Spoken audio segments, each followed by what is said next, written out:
Hello, good afternoon. Welcome once again. I would take this opportunity to once again welcome the audience for the session that's planned for the second day of REFCOLD. Also, I would like to inform you that we have our exhibition areas and halls which are parallelly accessible, and you are missing out on a lot if you are not trying and taking a peek at what's there in the exhibition areas. So today, I, architect Shruti Gupta, who holds major in sustainability architecture and is overwhelmed to be a part of ISHRE Gurgaon chapter in the capacity of women chair, will be hosting Mr. Rupesh Khiste, who's our speaker for the day. And in lieu of the same, he would be discussing with us at length about his area of expertise.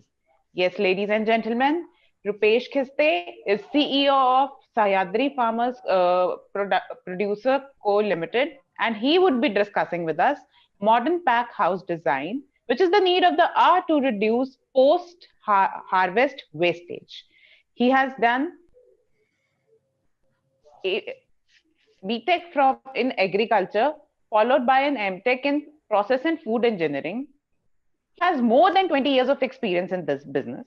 He's an experienced technocrat with a demonstrated history of working with the agro food industry, and he has a strong project management skill of greenfield projects in food industries, business planning, operations, management, research and development, technology innovation in food and beverages industries.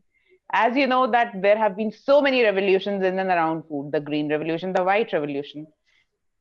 And in lieu of the same, we will be now discussing at length with Sir what all he has in his package when he talks about modern pack house design. Sir, your audience. Yeah. Hello. Good evening. My name is Rupesh Khiste, and I am working as a CEO in Sayadri Farms, which is India's largest farmer producer company, and having Asia's largest pack house in Nashik. So today we are discussing on modern pack house design, which is a need of the hour to reduce the post-harvest wastages. So I'm just sharing my screen. I have a little presentation in which we'll discuss how we design the modern pack house to reduce the post-harvest losses.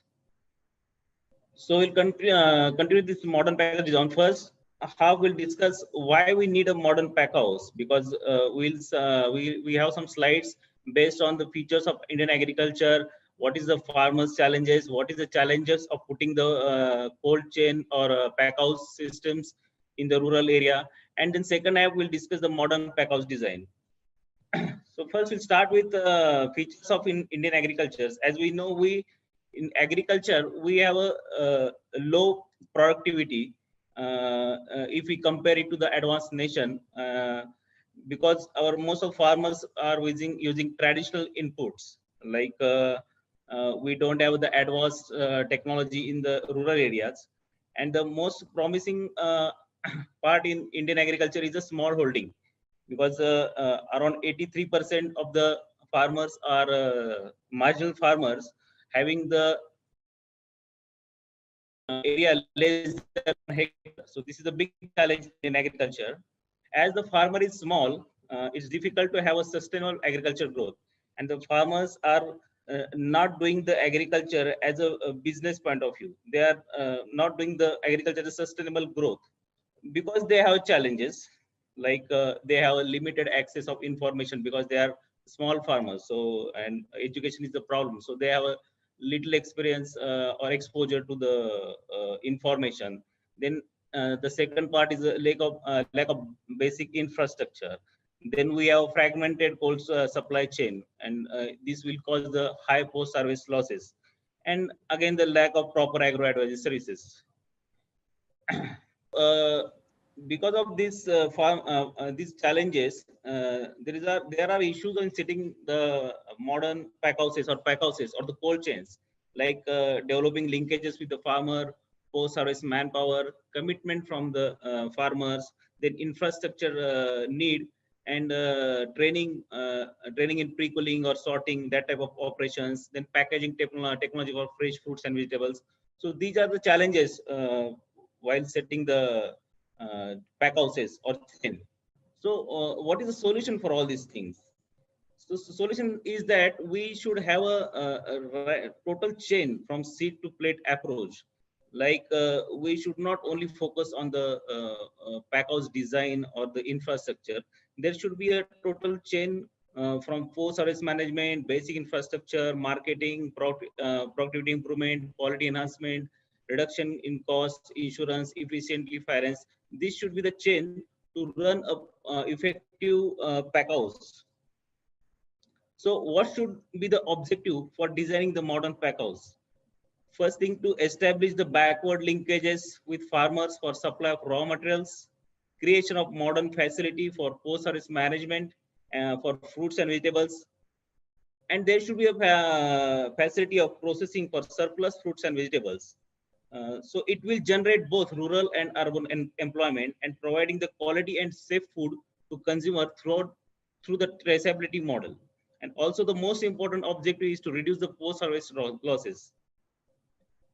So we'll have a basic idea of a modern pack house design. Like in modern pack house design, mostly divided into the receiving area or holding area. Then we have sorting, cleaning, grading lines, then palletization, then rapid pre-cooling, and then the product should shift from pre-cooling to cold storages. Then we have to maintain the temperature throughout the chain, and there should be a need-based processing for surplus produce. So this is a normal layout for any pack house, like receiving, cleaning, grading, packing, pre-cooling, cold room, and dispatch. Here is the standard pack house layout. We can call it the modern pack house layout, where we have a here you can see the receiving area, or you can say the unloading docks, and where the fruits and vegetables can come.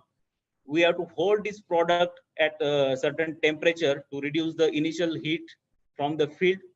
Then it will come to the pack house, where we have a complete automated sorting, cleaning, grading lines, which will sort, grade the fruits and vegetables and the pack in the unit packing, and it will go for palletization here. After palletization, it will go to pre-cooling.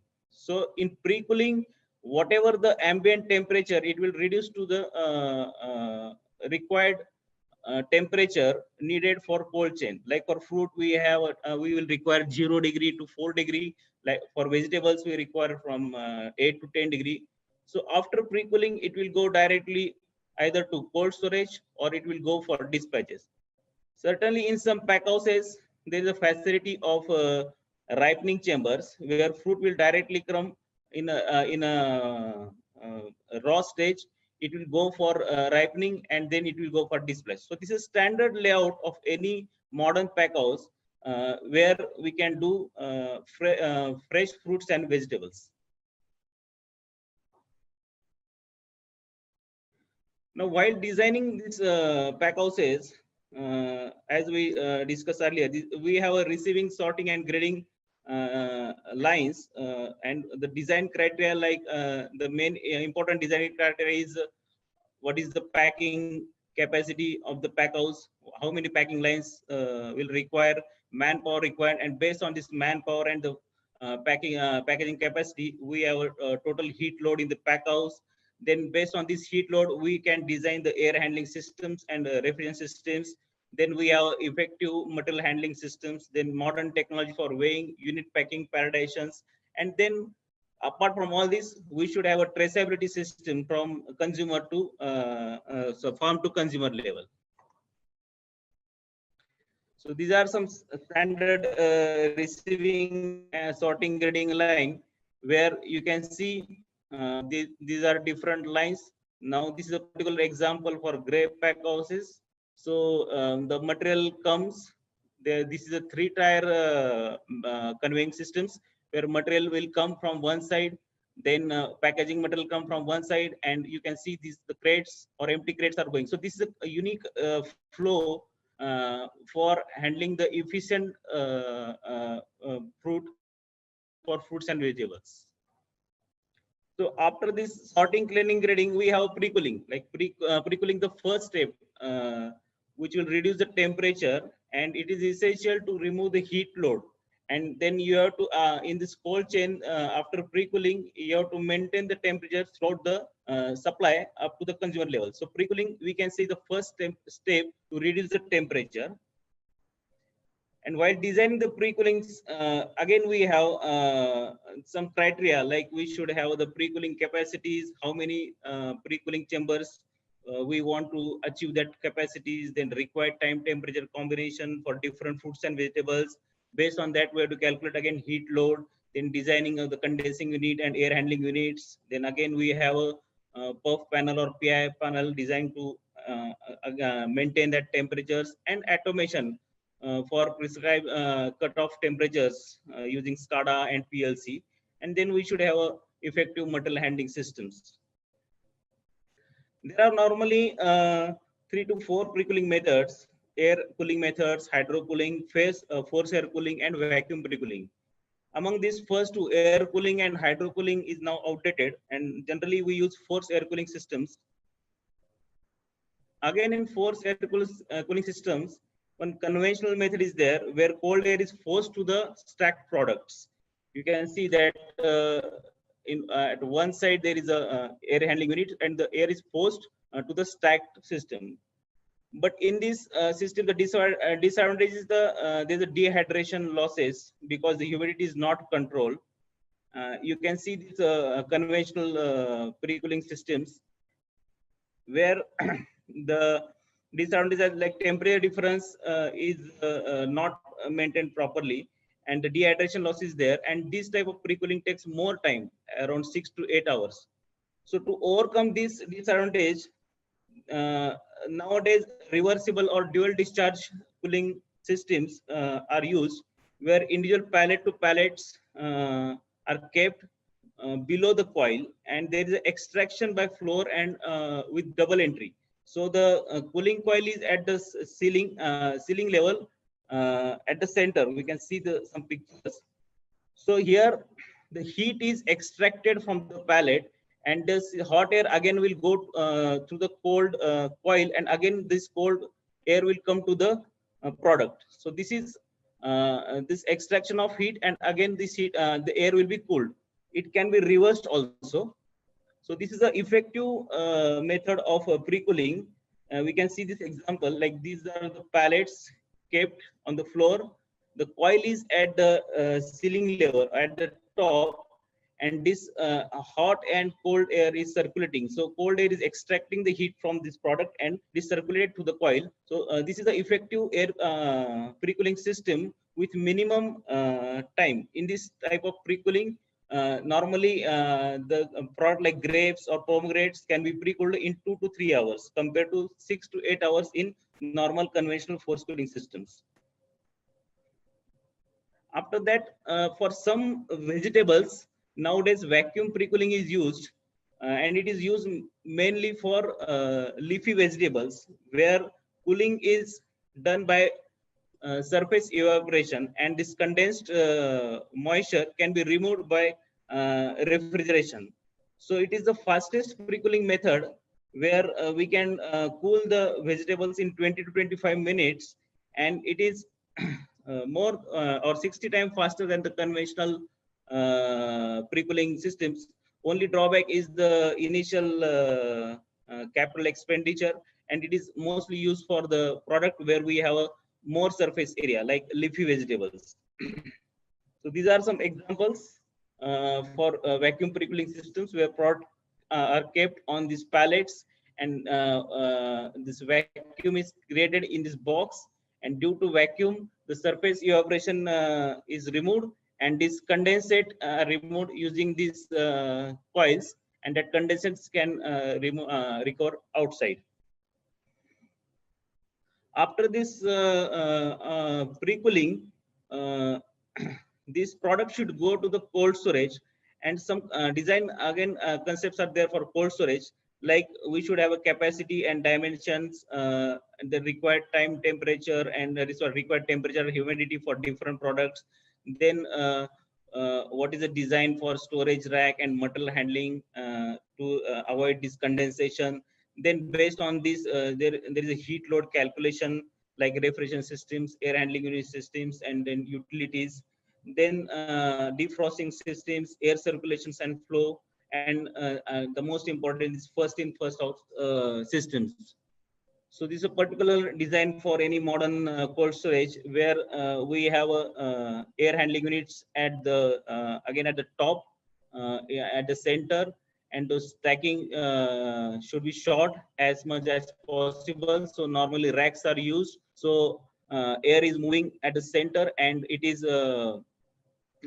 can be it sucks the heat from the bottom of the pallet.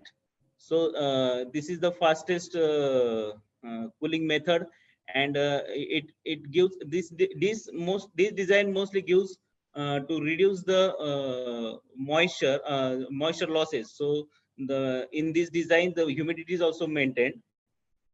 So these are the normal design for the modern cold storage where racks are used, and you can see the AHUs at the top.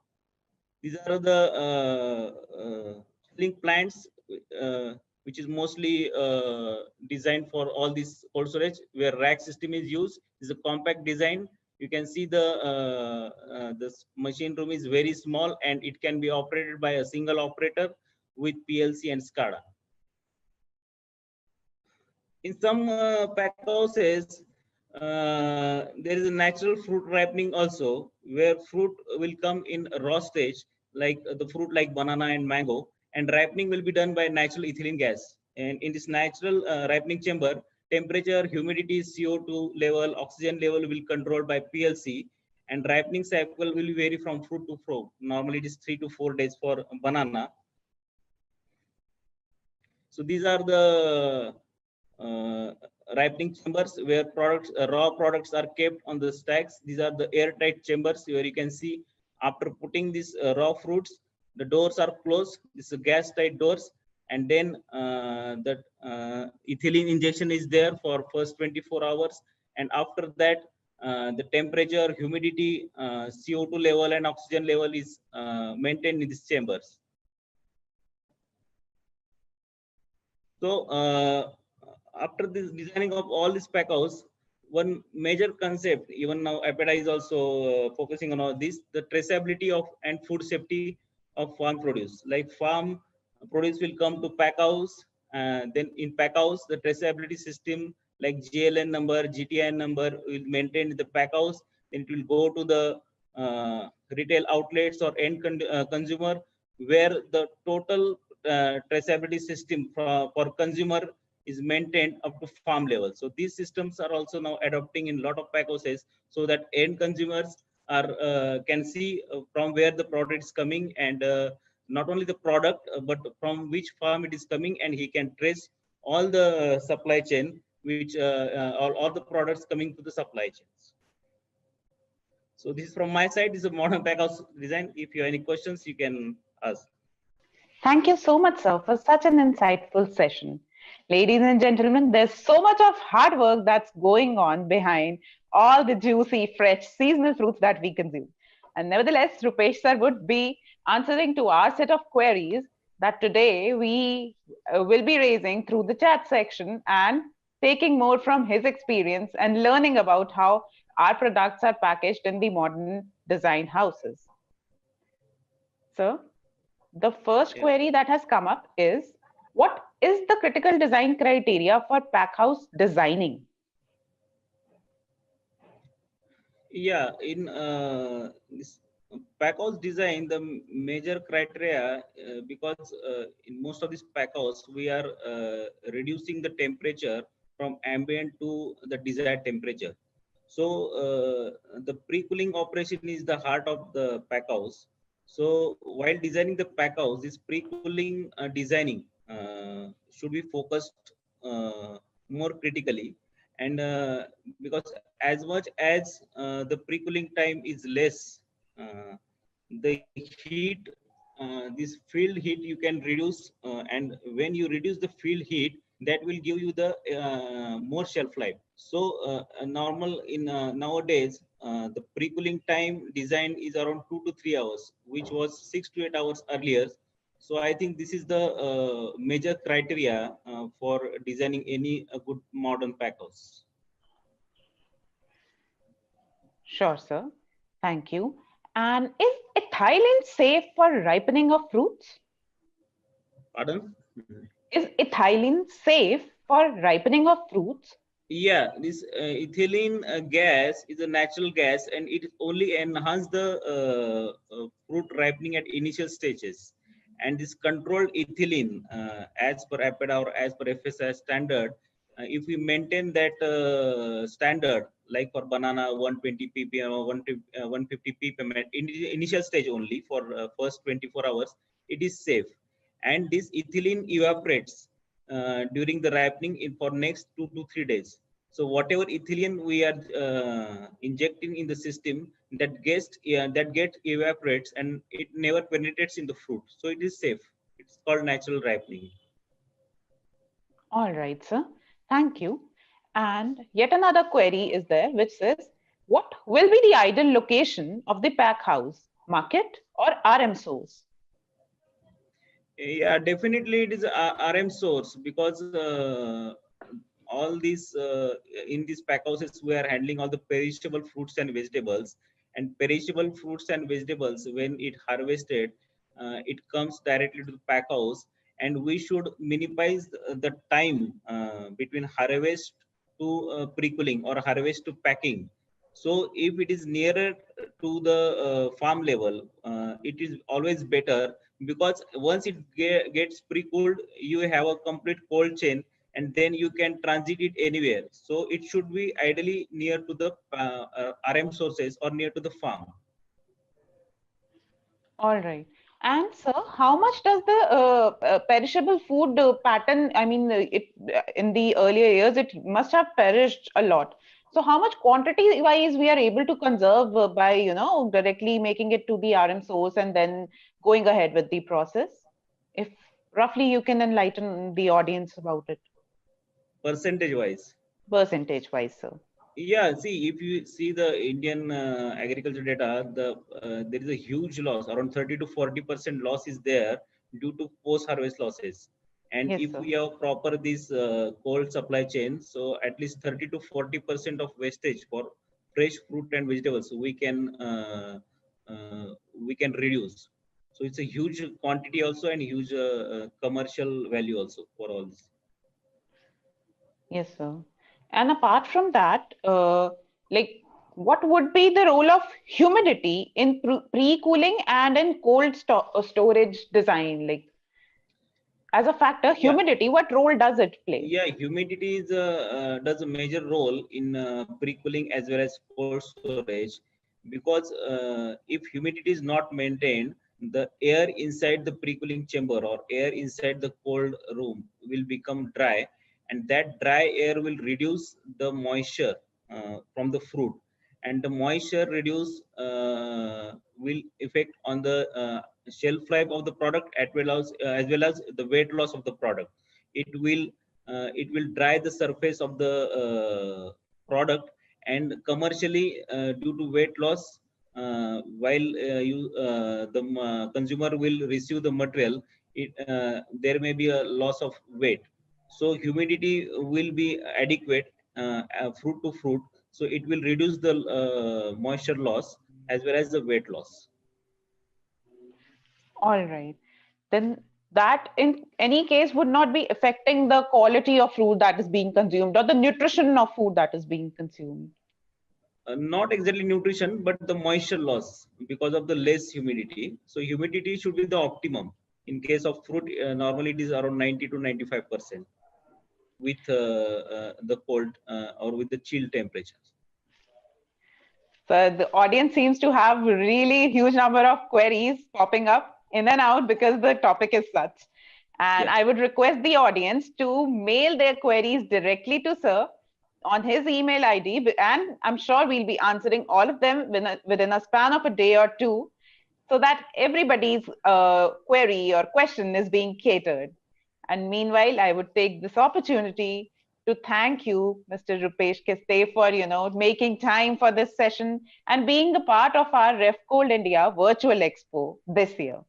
Yeah. Also, thank you so much for such an insightful presentation, a topic that is completely out of the box and knowledge based, regarding which has helped us gain tremendous changes that are happening in the food industry at this point of time.